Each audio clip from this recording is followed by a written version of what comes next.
مسلم شریف کی حدیث پاک حضرت ام حبیبہ رضی اللہ تعالی عنہ بیان فرماتی ہیں، نبی اکرم صلی اللہ تعالی علیہ وآلہ وسلم نے ارشاد فرمایا، جو میرا امتی دن اور رات میں یہ 12 رکعات ادا کرے گا، اللہ تعالیٰ اس کے لیے جنت میں گھر بنائے گا۔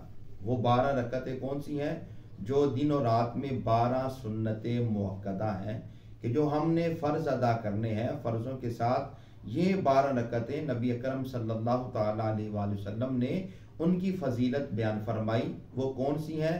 2 فجر کی سنتیں اور 4 ظہر کی پہلے والی سنتیں، فرض ادا کرنے کے بعد پھر 2 سنتیں، نماز مغرب ادا کرنے کے بعد 2 سنتیں، اور نماز عشاء کے فرض پڑھنے کے بعد 2 سنتیں ادا کرنا۔ ان 12 رکعتوں کی یہ فضیلت ہے کہ زبان مصطفیٰ سے یہ خوشخبری ملی کہ وہ کچھ اور نہیں پڑھ سکتے، ان 12 کو ہی پڑھ لو، اللہ تعالیٰ جنت میں گھر بنا دے گا۔